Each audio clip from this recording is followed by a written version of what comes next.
This is Multiplane Tales. I'm your tale teller, JC. And this story, well, I'll start by saying, now I'm a lover of Mother Nature, but this dwarf takes that love and what it means to a whole new level. If you like it, drop a like. And if you want your tale told, you can send it to multiplanetales@gmail.com. Let's get listening. A cool breeze rustled the leaves of the forest. Giant leaves, lush leaves that blocked the sun's light from the plants below them. Sunless though it may be, the lands of the forest floor were as green as the leaves that blocked them. Whether it be by sheer determination or the consistent rain of this area, the plants as well as the animals that lived in these great woods flourished. They were resilient, for those that weren't became nutrients. So were the rules of this land. For as long as he can remember, Pax felt that story from the Forest of Warning. Now a shell of its former abundance, the forest raised a baby dwarf that had been left there by bandits. First, aiding the baby to survive. Then the consciousness of the forest led a nomadic community of flumes to find the dwarf. For decades, the flumes decided to raise the child in the forest. They also found the decaying forest intriguing. The flumes spent those years trying to create different types of fertilizer, which yielded no result. They attempted different spells and rituals with the same conclusion. What they did notice is the child's affinity to the forest. Pax was a rambunctious kid, always climbing tall trees and jumping around. Though, whenever he was in danger, somehow, he was saved by what can only be described as crazy forest magic. On one of his tree-climbing adventures, Pax decided that he was going to beat his branch jumping record. He went to the place he always started. Pax took a deep breath and charged at the first branch. He leaped effortlessly through the first 5.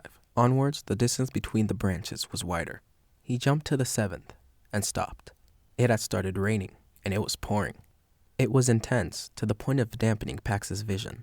Already having made up his mind, he continued his challenge. Mustering up the courage, he jumped and landed gracefully on the 8th branch. Trying to pinpoint the 9th to break his record, Pax heard a voice in his mind. "Get down, dwarf child. The storm is going to make your escape dangerous and foolish." Jeffrey, the eldest of the flumes, told Pax from the ground. Soon, Pax thought back. He took a few more deep breaths and braced himself. He dug his feet into the woods, prepared to use all his remaining strength. But before he could make his jump, the world turned upside down. The rain had already drenched his face before he even realized that he was falling. Jeffrey tried floating in his direction, but he knew that he could not make it fast enough to catch him. Pax closed his eyes, scared. Right before he hit the ground, a powerful gust of wind caught him in a stream of air until it drifted him into a patch of leaves. He opened his eyes in amazement that he was still alive. Pax got up to check himself for injuries. Just as he thought, he was completely fine. He looked over towards Jeffrey, but saw nothing. A howl of an animal whistled through the leaves behind him. Looking around him now, Pax noticed that the trees around him weren't reacting to the wind. They were going much slower than the speed of the wind. He heard another howl and looked in that direction. The direction did not cast any shadows. The branches were more tightly entangled. He took a step. Silence. He could still see the trees moving, but there was no noise to them. He felt drawn in. He took another step, getting faster with each step he took. Dodging branches as he ran, he made it to a clearing with the moon shining down on an animal. He cautiously approached it. A dark, slender, multi-tailed black cat laid at the center. The animal was huge, and it was breathing, deeply but weak. As Pax looked to find the animal's face, he saw it had been slashed in the guts. Its fur was matted with its blood. Some of it had dried up from the heat emitted by the moons. Pax laid his hands on the beast, and it lifted its head to look at him. "I'm sorry you were hurt, but I'm happy to help you." He placed his other hand on its head and closed his eyes. His hands became translucent as his hands sank through the beast's flesh. It let out another howl as the life was drained from its body. Pax could feel the beast's soul leave its chilled remains. He muttered a few more words under his breath. Seconds later, mushroom and other forms of fungi rapidly covered the body of the displacer beast, quickly dissolving its body back into the ground. Pax could feel the energy of the creature spread throughout the parts of the forest.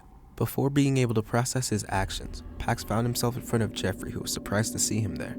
Jeffrey questioned Pax about what happened after the wind caught him. Pax told him about the experience. He told him how it sort of felt like a dream or a vision. Worried, Jeffrey brought the boy back to camp to let him sleep. The moment Pax closed his eyes, he found himself back in the dark, moonlit clearing. Nutrients, he felt from the trees. His feet dug deeper into the soil until it reached a mass of roots. He felt the excitement of the plants from his gift. They looked more vibrant around him, reflecting the moonlight with a lighter shade of gray. Connected with the earth, he noticed a brittle, dry tree. Its branches cracked from the pressure of the wind. The speed of the trees around him slowed once more, moving as if they were wading through molasses. Pax stood there as he felt the roots of the trees move beneath his feet. Faster than they should be able to move, the roots sprouted from the ground around the brittle tree and wrapped themselves around it. They fastened their grip until it snapped into hundreds of pieces. Branches, roots, and vines alike all reacted to the tree's death, all of them fighting for the biggest part of its remains. All the plants that were able to snatch a piece were soon swarmed by fungi. It grew everywhere, encompassing the entirety of the organism before revealing a right array of mushrooms. They inflated, releasing spores into the forest. The yellow dust blinded Pax for a moment, before being whisked away. The trees that feasted were noticeably stronger looking than their counterparts, deeper shades of brown with fuller leaves. Pax does not know how to explain it, but he felt the focus of the forest suddenly turn to him. He felt the pressure of the wind hit his skin harder, like little needles prickling his skin. The roots under his feet entangled themselves around his legs, rendering them useless. Pax looked around and nodded his head. I understand, he thought. The forest felt less violent after that. He was brought to the camp where he saw his body sleeping with the floops around him communicating. He walked to his body and bent down to touch it. He opened his eyes to the sunlight being blocked by a couple of gigantic leaves. He rose to prepare for the day. The community of floops were assembled in the center. When they noticed Pax, Jeffrey moved towards him. Dwarf boy, looking amongst the forest, we have noticed parts are starting to grow. Therefore, our presence here is no longer needed. We feel the mood towards us has shifted, and we would rather be safe than sorry. He laid his tentacle on Pax's head. I feel that you want to stay, don't you? He asked. Someone must help replenish this land. Jeffrey glowed with understanding and left the young dwarf in the forest of warning. At least take this to remember us by. The floomp gave him a bag of holding. You can just keep putting stuff in it. He floated away laughing. Pax was left by himself. He quite liked it. For the next few months, he would maintain the forest. Pax would pick up any trash that would make it in and help animals solve their problems, as well as help the forest grow.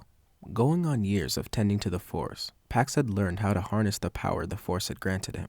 He learned that he was stronger in the forest than away from it, and he could feel his abilities become limited.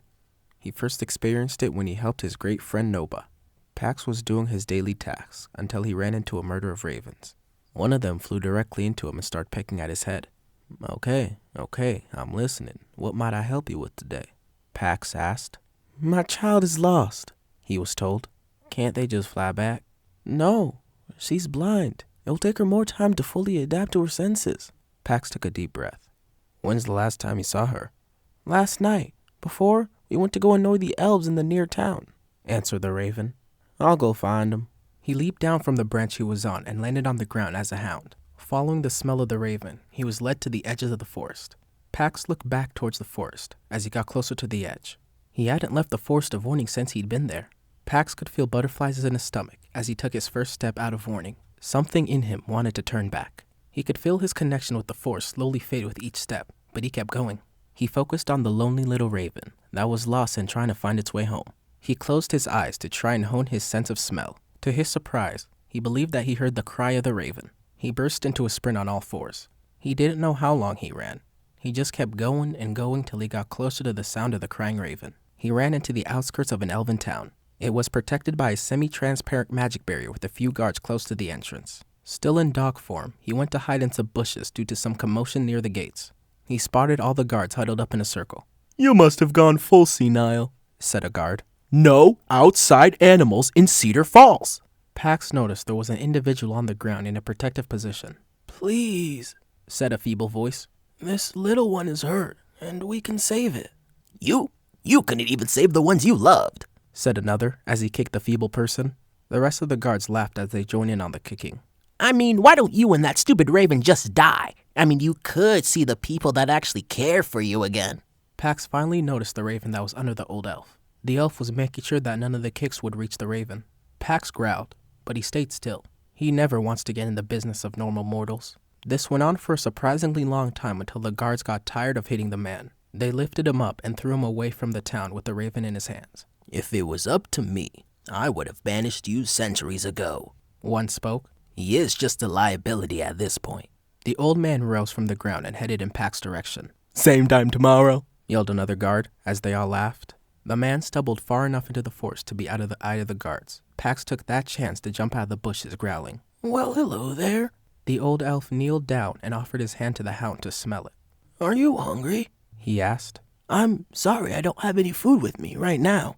If you're still here, tomorrow I could bring you something. Right now I'm just trying to help this bird.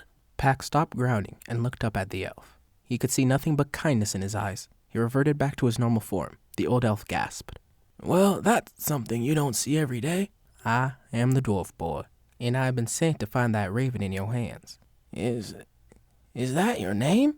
The elf asked. That is what I've been called since I could speak. The elf nodded. I'm not saying I don't trust you, but I want to make sure this bird gets the proper help. I will heal it and bring it to its mother, Pax said. But how would I know? Fine, Pax said. Just come with me. Okay, the old man said. Just follow you?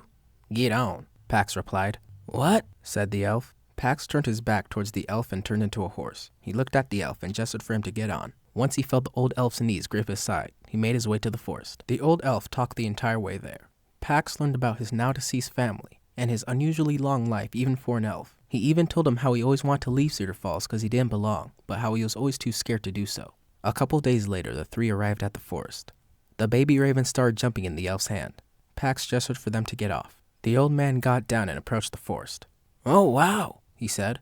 Pax reverted to his normal form. He moved past the old elf towards the forest. The other two caught up. Like he still had his dog senses, Pax tracked the group to the murder, where he found the mother. After a long chat, the baby was returned to her family. After the reunion, Pax returned his attention towards the elf.